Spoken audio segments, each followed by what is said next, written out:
Good evening and salam alaikum. I'm your host, Syed Neaz Ahmad.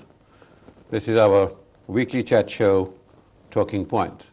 In our studios today, we have a gentleman who can be best described as a very creative person,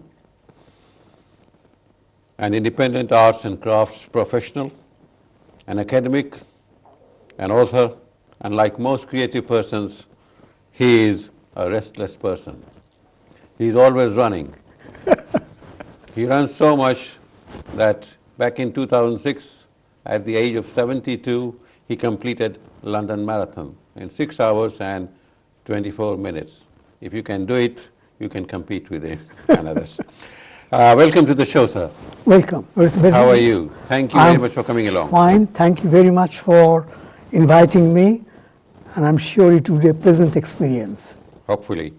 Some 50 years ago, the British Post Office released a stamp to coincide with the birth centenary of Mahatma Gandhi.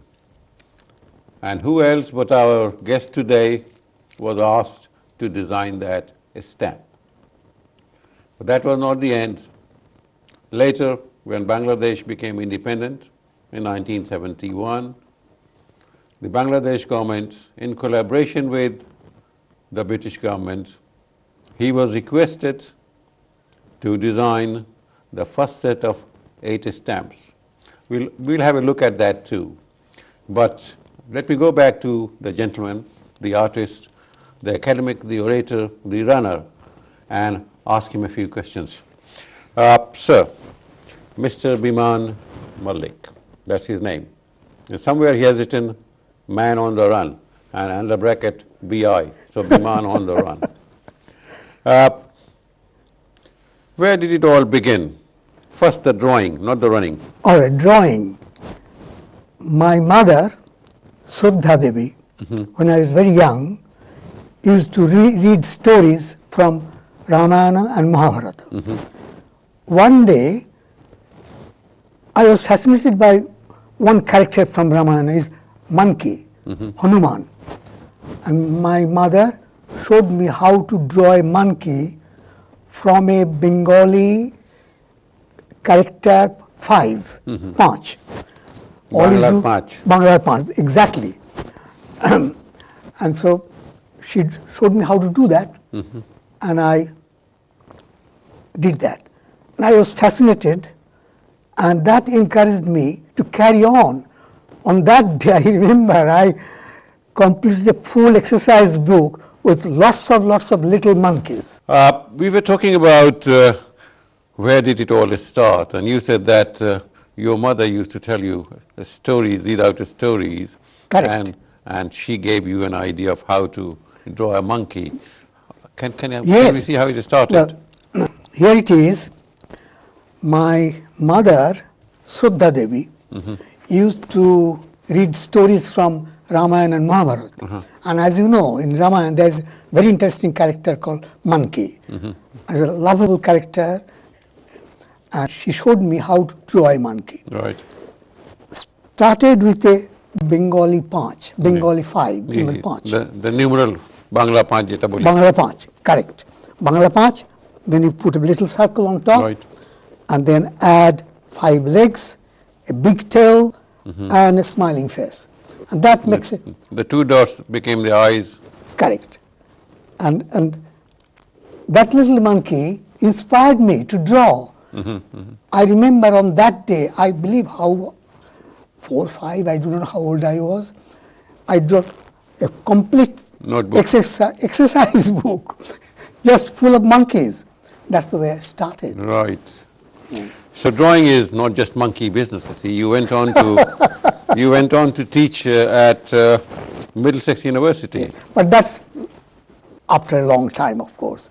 Yes. But apart from that, you see, drawing monkeys and other illustrations, you see, you have done some great works.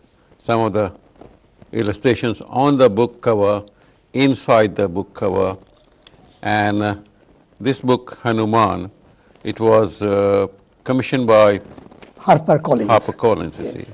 And this is a book for children. Correct, correct. Your other book for children is the, could we have a look at that? This one, that's my first latest book. Book of Bengali. This is for students. This is for students. Or whoever wants to learn Bengali. This is a book with no knowledge of Bengali. Exactly, exactly. Any English speaker, particularly young children. Correct. Growing up in the West. Non-Bengali environment. Yep. Well, how it started, I'll tell you. I tried to teach Bengali to my grandchildren. Right. And our first grandchild is Prathama. She has got two names, Olga Prathama. And I created a book for her. Right. Prathamar Pratham Bangla Boi, the first Bengali book for Prathama. Yes. And then one day I said, well, why shouldn't I make it universal? And that's what it is. But it took me a long time, actually. So if you know English alphabet or Roman alphabet, through Roman alphabet, you can be introduced to Bengali alphabet. When did this book come out? It just few months ago, I think last June, July. Yes. I know somebody in my family, he ordered through Amazon and he got it. See? Oh, I'm very pleased to know. And he has started learning. See. Good. I hope it will be a good beginning.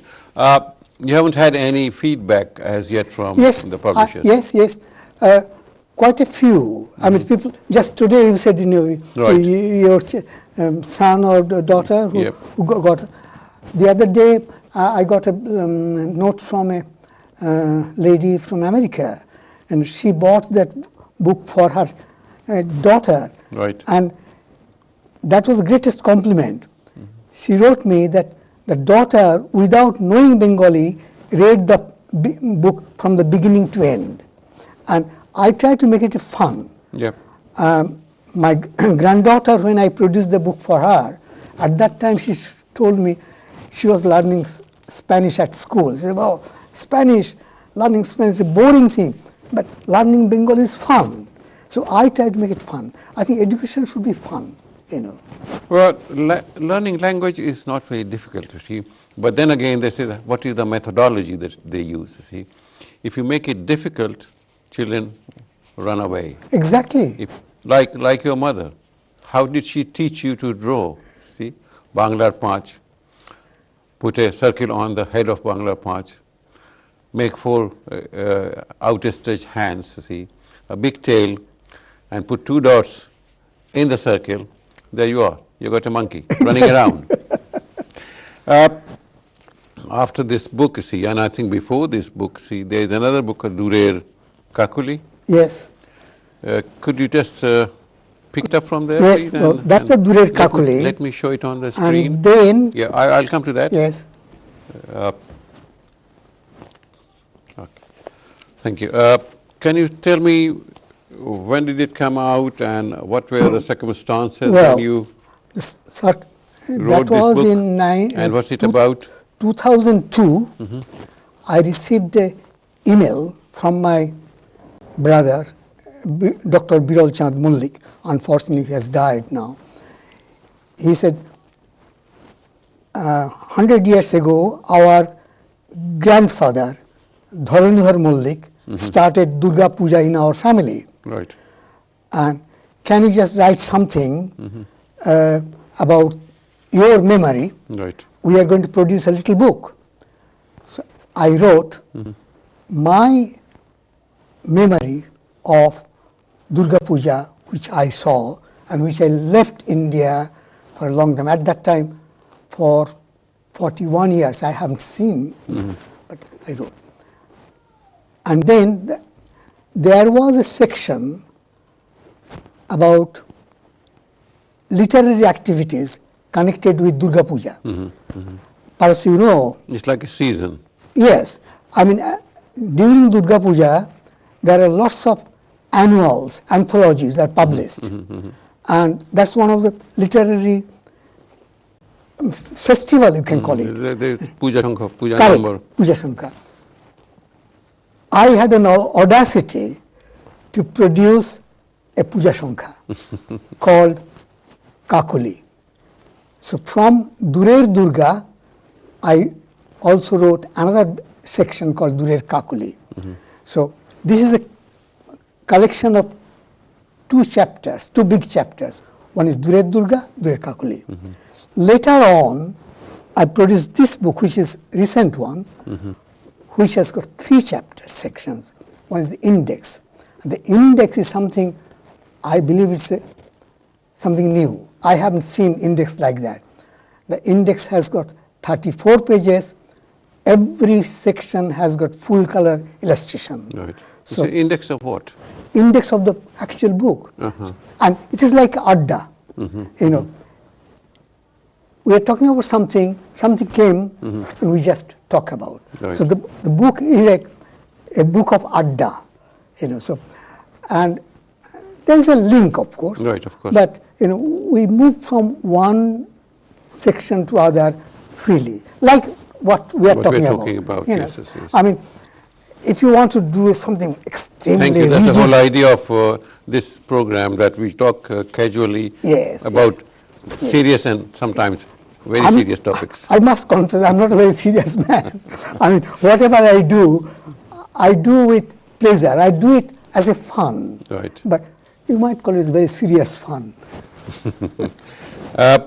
You have also illustrated some other books, but before we go to pick up a book, and could you tell me, when you came to London in 1966, I suppose? 60.